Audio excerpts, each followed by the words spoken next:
some of us don't really have a handle on what's going on in Overland. Um, Personally, I usually, when we have meetings, I'll just drive around the city and everything after a meeting just to kind of see how things are going. But so I thought it might be kind of fun to have the mayor from Overland talk to us. He did a few years ago, and he's a very entertaining person. And sorry that he may not be able to make it today, but I'm sure Jason will do a good job. And Jason's familiar with our club also. So, Jason, I just kind of said if you want to talk about things that are going on in Overland, anything you want to update us on, and Sure. the floor is yours. Sure. Thank you all. So I'm not sure I'm quite as entertaining as the mayor. So, um, but that's okay. I'll do my best. So yeah.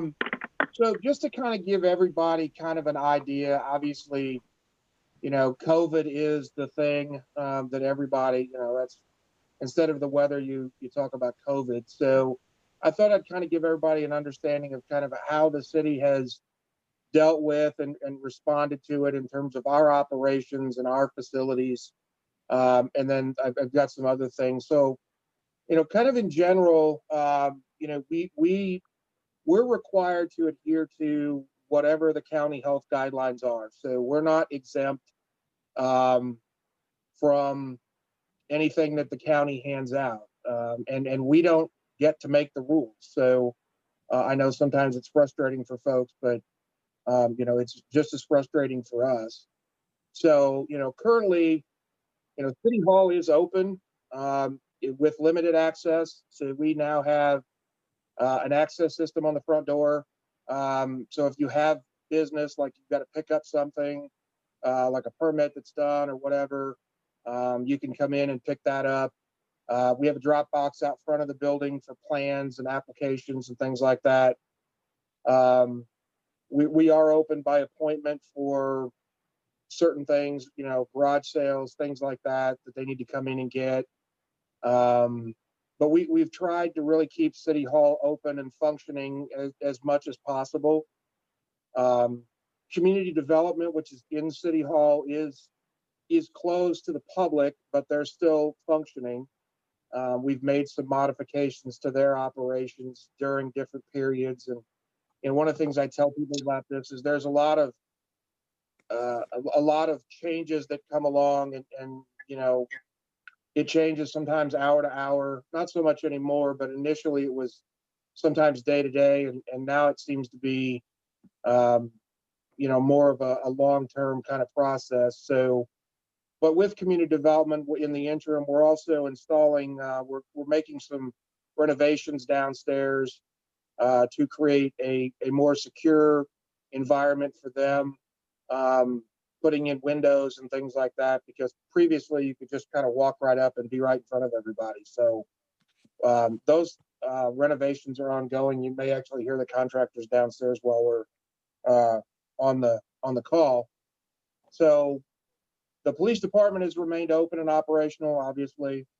The municipal court has remained operational except for public access. They have canceled court a lot, and that decision comes from the circuit court and the presiding judge. So we don't tell them whether or not to have court. That's something that they deal with. They have transitioned to Zoom courts or WebEx court.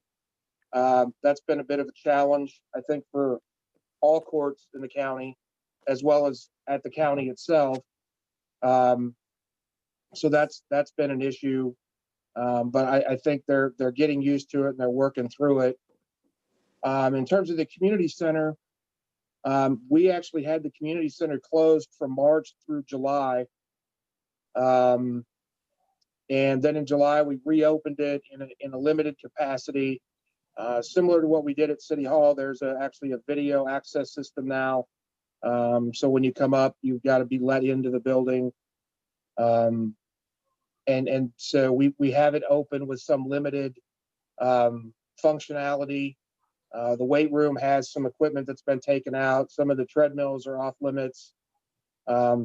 We have people walking on the track as well as on the gym floor because we're not having any activities in the gym.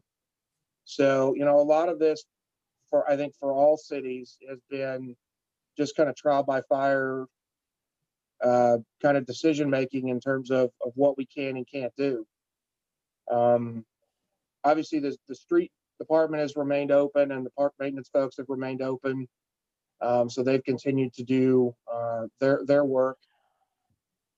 You know, kind of in terms of operations, the city council has continued to meet. Um, Back in March, we kind of went to virtual meetings. In June, we came back to in person, and now we're kind of doing a combination. So we're kind of leaving it up to the council member if they feel comfortable. There are some times where they do have to come because we're having an executive session, and we don't do those virtually. Um, but it's just kind of a combination. Uh, Most of the boards and commission meetings have been canceled for the remainder of the year, with the exception of Planning and Zoning and Board of Adjustments, which we're doing, again, a combination of virtual and in person. The city parks have remained open, although the playgrounds, the tennis courts, dog park, pavilions were closed for a while. The playgrounds and tennis courts are now open, and we sanitize the playgrounds 3 times a week, between 2 and 3, depending on which playground it is and how much usage it gets.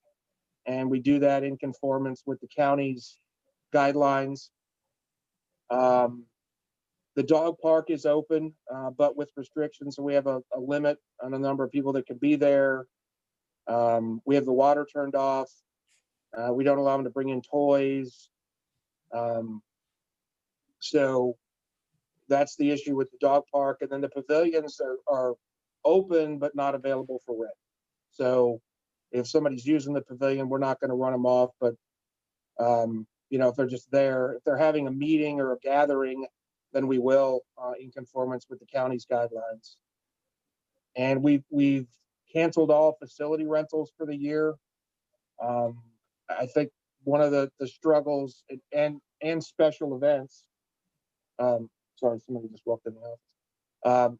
The biggest problem right now is that there's, with the ever changing requirements, when we start preparing for an event, it's really a moving target. And so we just kind of made the decision that, you know, it's unfair to the staff, it's unfair to the participants, if you know, we don't know what the requirements are going to be for an event. And I'm going to give you an example. When the Safer at Home order came out, all the permits that had been issued by the county were withdrawn. So if you had an event,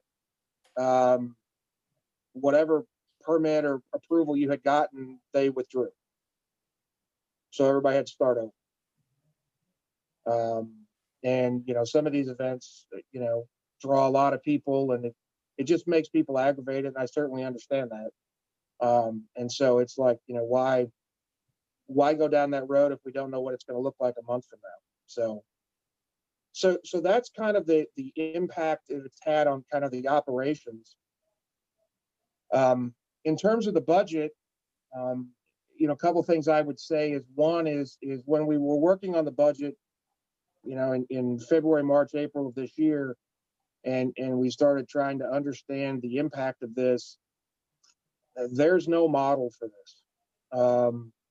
And in looking at, you know, we had a number of meetings with city managers to talk about it, and, you know, every city is different. So it's really hard to model the impact of this on the city's budget. So we took a very conservative approach, and basically projected that our revenues, our major revenues, would decline for the remainder of 2019 by approximately 50%. That was what we thought would happen. Turns out it didn't. And in fact, the major sales tax numbers were actually up compared to the prior year. Now, we did see a decline in some areas, but not nearly as significant as we had expected.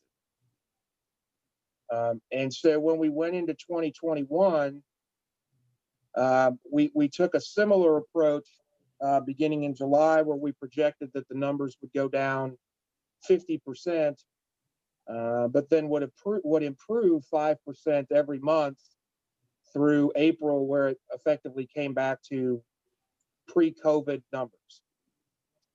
One of the things that makes the revenue projections difficult is the revenues that when we receive them, they're 30 to 60 days old. In other words, those sales took place anywhere between a month or 2 months prior. So there's a lag, and we kind of kept waiting for the bottom to fall out.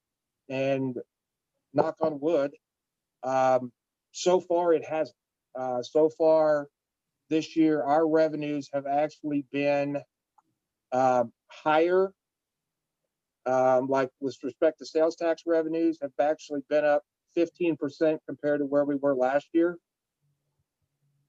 So, overall, like in the general fund, we're about 2% better than we were at the same time. But if you look at the sales tax numbers, which is the biggest chunk of our revenue, they're up 15% compared to last year.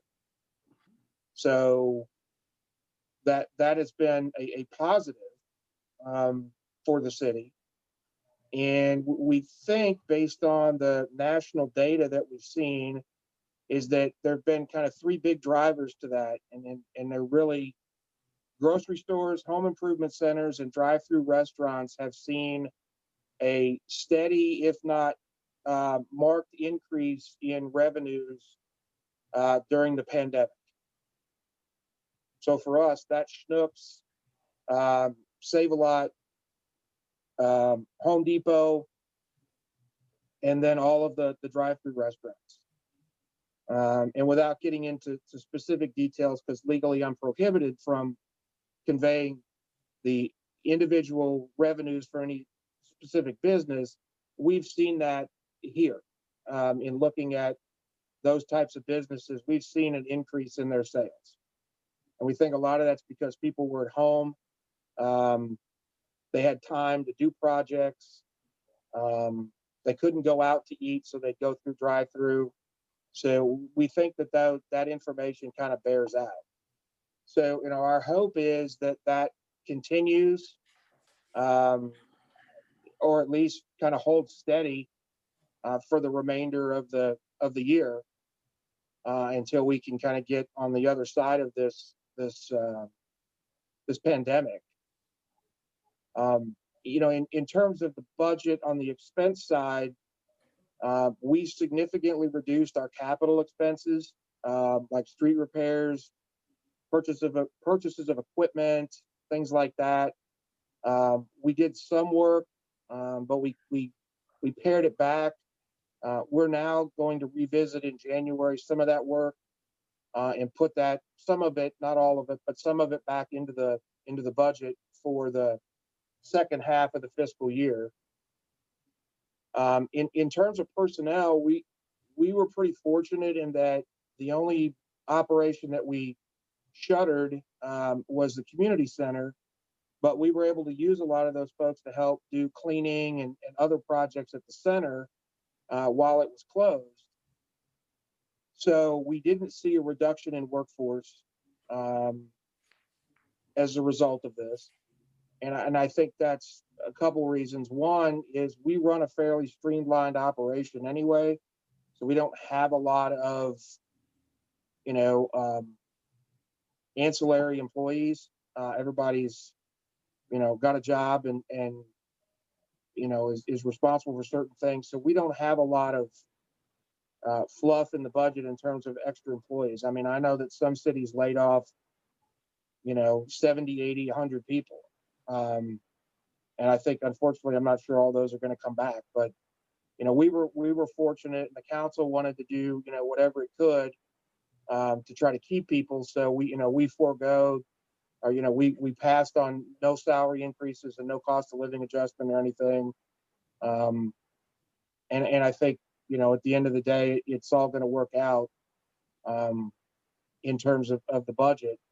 But again, we just kind of have to, hold our breath and see what happens. So kind of shifting away from COVID and talking about some other things that have gone on in the past year. A couple of items of note, and unless you have to call the police, you probably don't realize this. In the beginning of this year, we switched our dispatching service from in-house over to St. Louis County.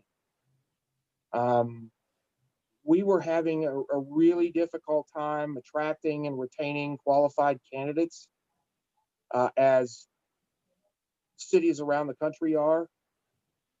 And we just felt like it was becoming a public safety issue of not having qualified candidates. So we made the decision to go over to the county. Um, it has been, I think, better than anyone had hoped. The county has kind of a two-tiered system. So when you call in, the first dispatcher gets the information, and then they have a second dispatcher that information is relayed to, that talks to the officers that are going to the scene or are on the scene. So it allows them to stay on the phone with people as well as get the information out to the officers as they're set to arrive on scene.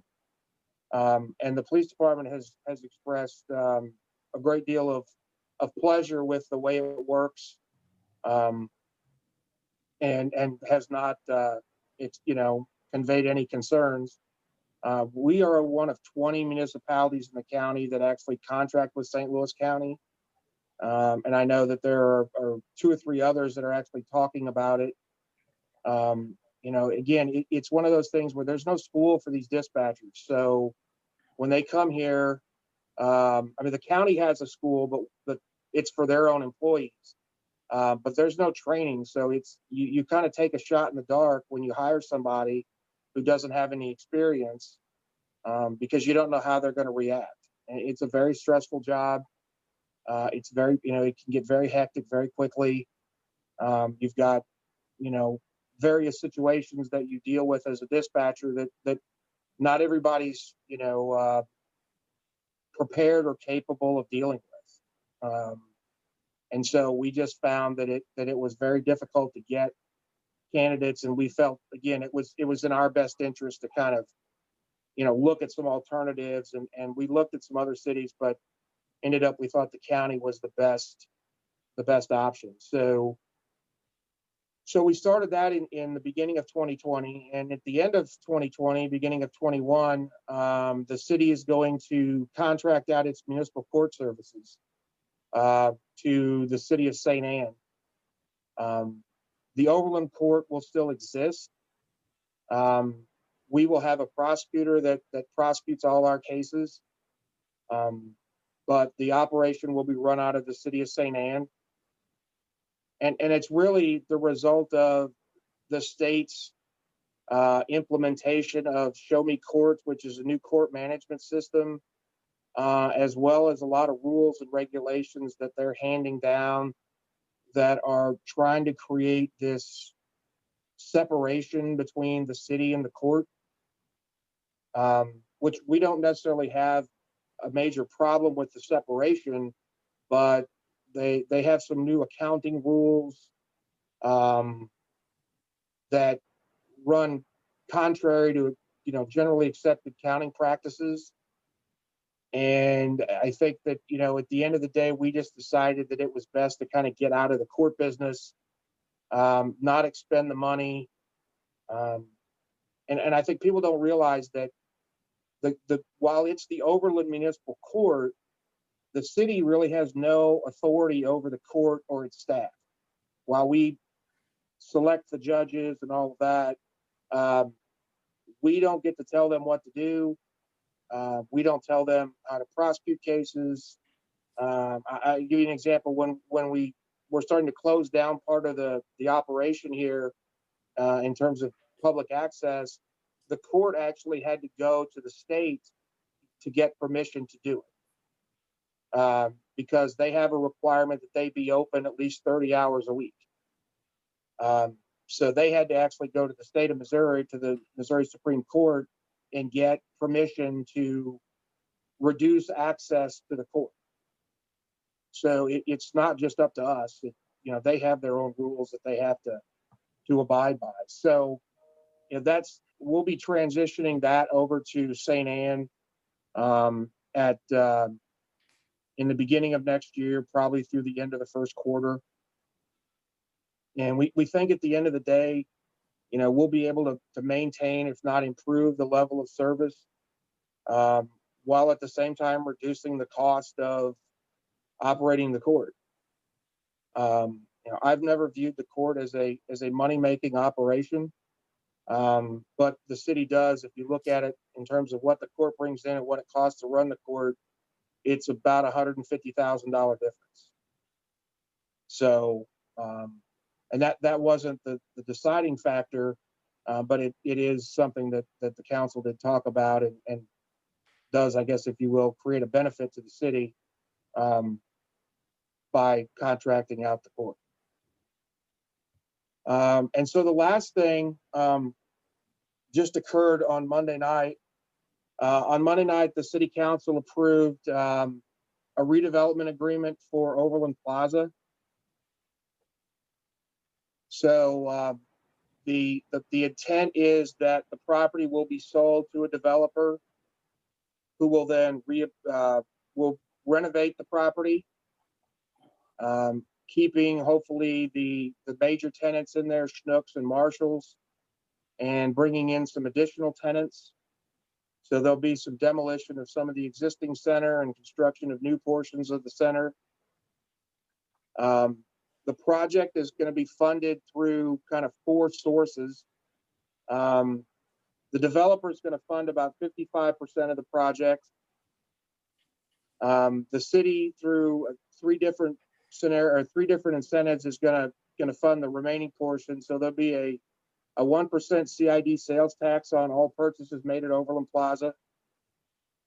There will be a tax abatement on the property taxes for a total of 25 years. First 10 years is 100% of the value of the land only, and the remaining 15 years is 50% of the land and the improvements. And the last item is a portion of the city's quarter-cent local option sales tax on purchases made at Overland Plaza will be contributed to the project for specific public improvements at the center. As part of the project, the developer has agreed to certain conditions in order to get the property tax abatements and the sales tax contributions. And so in terms of occupancy, what they have to have and kind of who they have to have, like a major grocery anchor and a junior anchor, which would be Schnucks and Marshalls. And they have to build or renovate some additional space, about 60,000 square feet. And then also in terms of they have to have certain lease up requirements of at least 10 years for 110,000 square feet of the center, and then an additional lease of 20,000 square feet of retail space for the center in order for them to be able to get to the additional money. And I think as we work through this project, we kind of identified, the center's 35 years old. It's got a significant vacancy rate. I think if you look at what's going on just to our south in University City and Olivet, obviously I think those developments are going to be looking to, pilfer maybe some tenants from Overland Plaza, especially I would think Marshalls. Schnucks has got a store at Ladue Crossing and just up on the Rock Road. Having them on page, I think, is a good benefit to the city. And I think one of the other things too is that when you look at the tenants that are out there, there aren't a lot in terms of brick and mortar stores. And I think it was the city's hope that we could, shore up the center, protect the existing and future revenue streams from both a sales and a property tax standpoint. and maintain the grocery store, and keep the center from going into disrepair, or further disrepair. So that project is tentatively scheduled to begin next year with the renovation of some of the existing space along Woodson Road, and they'll be then moving tenants around within the center. And then from there, once they get them moved around, then they'll commence the demolition work, and they anticipate the project to be complete mid to late 2023. So that's kind of what's going on here in Overland. Jason, thank you. I've muted everybody, so if you have questions or comments, please unmute yourself. But thank you for a much more comprehensive report than I thought it would be. So I personally appreciate it. Thank you. Sure. Thanks, Jason. It's Mitch. Hey, Mitch, how are you? I'm good. I was, if you covered this already, I apologize. I was a few minutes late. Sure. I haven't drove through in the last week or two, but I heard that there was something going on at the old Jack in the Box site. Is that going to be a Domino's? Is that what I heard, or is that fictitious? No, actually, I'm glad you brought that up, because I meant to add two more things to this. So, yes, what we understand is a company called, forgive me, I get it mixed up. Central Mo Pizza has contacted the Department of Community Development and advised them that they have acquired the building, and with the intention to demo the building. What we understand and what we've been able to kind of suss out is that Central Mo Pizza is a franchisee for Domino's. They haven't come to the city officially or anything. We don't know if this is in any relation to the Domino's that's just down the street. But that's where we are at the moment. So that is our understanding, that it is a Domino's, but they have not pulled any permits or anything like that.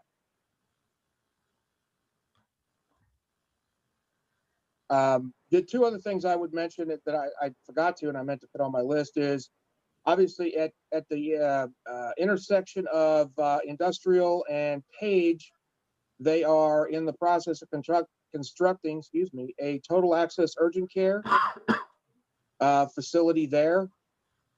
And I know that many people had interest in the Waffle House that was going to be constructed on Page. That project has been delayed at this point until next year, 2021. So I think that, obviously they had some issues with their stores being closed, or restaurants. So they kind of put everything on hold. Our understanding, the last we spoke with them, is they still intend to construct the building and open the restaurant. But I think we'll just kind of have to wait and see.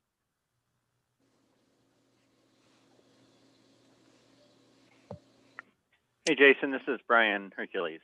Hey, Brian. Hi. Hey, appreciate all you guys are doing. I do have a quick question. At one point, talking about being improvements on Woodson Road, about, I guess when, instead of the initial, I forget, the green, whatever that was going to happen, it ended up being that it was going to be just an improvement on Woodson Road. Is there any update on that? You're talking about the repaving of all of that? Yes. Yes. So yes, that was one of the things that we cut out of the budget this year, and for no other reason than it was just a dollar thing. It is something that we do intend to present to the council for the 21-22 budget, which starts on July 1st of next year. We did talk about maybe doing it in the spring, but the contractors they're booked. But that is our intention, is to talk about that as far as a project for next year, or next fiscal year. And in fact, it could be next year. depending on the contractor's schedule. And I think the intent would be to redo Woodson Road from effectively end to end, from Baltimore all the way down just to north of the intersection of Brown and Woodson, where it becomes county row or county right of way. We have reached out to the county to see if they would like us to, go into their area and tie it into where the state is, and they pick up that cost. They are kicking that around because they're talking about doing some road work south, of Woodson, which is their jurisdiction. But yeah, that project is still on the radar. Okay. And while we're talking Again, about roads, I know Midland is a county road, but yes, I mean, it's in, as you know, it's not in good shape. yeah, and I, a couple years ago, maybe it's been longer than that. The county went out for a grant, and I know this because they asked us to submit a letter of support for the grant, and we did. And my understanding is they got it, but then they got into a discussion with the I can't think of the name of the entity now, with bicyclists, and there was a plan, at least a couple years ago, last I heard, that they were going to reduce Midland to one lane in each direction with bike paths on the outside lanes of the road. I don't know if that is still the case. I just don't know. And I'm happy to reach out to their area engineer because we've been talking to them about the project south of Woodson. I'm supposed to meet with him, or at least talk to him, in the next week or so. So I will put that on my list of things to ask him about as to where they are with Midland. But you're right, it is bad. I mean, it's horrible. Yeah. And we have complained, trust me. So, we again, I don't know what happened with that, but I'll certainly find out. Thank you. Jason, getting back to COVID, does the city do any kind of record keeping on residents that have been affected by it, or is that something of a county health department? That's the county health department. We don't get that information. All we know is what the county publishes on its website in terms of, by zip code. That's the only information that we have.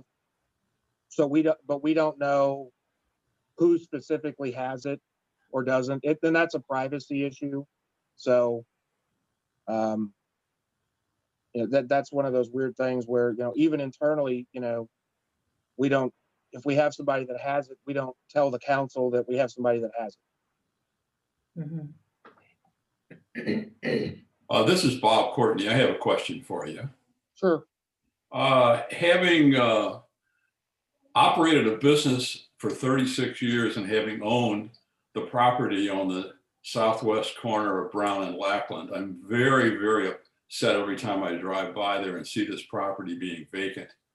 And at the same time, I have to tell you, with that experience, it's probably one of the best, most well-built buildings in the city of Overland.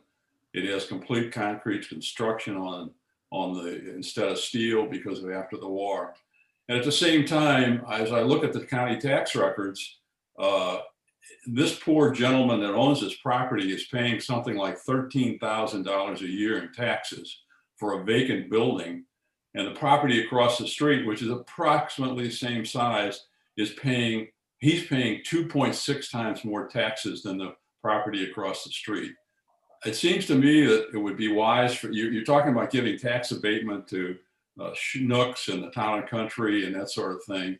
Why can't you help an individual owner? Maybe if you abated the taxes on that property, he might be willing to find somebody to buy it, or someone would buy it without having to pay exorbitant taxes. And he must be a fool not to have gone to St. Louis County to get tax abatement. But my basic point is, it's sad to see a vacant building sitting on one of your prominent intersections in the city. And at one time, it was very, very viable building and a lot of things around it. Can you kind of address that as to your economic development? Well, I mean, in terms of, so you have a couple of issues here. One is if you're talking about the assessed value and what the gentleman's paying on it, that is something from St. Louis County. Yeah, I fully understand that. Okay, but so the abatements, when you're talking about abating his property taxes, the abatement is we're repurposing those property taxes for the construction of or the redevelopment of the shopping center.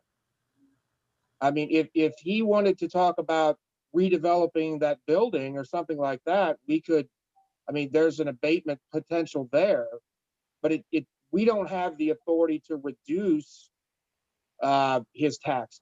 Well, do you have the ability to work with an owner to try and help them find some ways to redo those buildings? That's my point. I know you can't do anything about the tax rate. I mean, But it seems to me as a city, you ought to be looking at that as a very prominent part of an intersection that's kind of sad. Okay, that's my point. Sure, understand. No, and I mean, I guess to answer the question, we're happy to assist to help anybody. I mean, if they want to come in and sit down and talk to us, we try to. Well, maybe you need to be proactive and go the other way. Well, we can. I mean, we can certainly talk to the guy. I have no idea who he is, but I mean, it seems to me for the benefit of the city, you might be willing to do something like that. Sure. Okay. All right. Thank you. Yes, sir.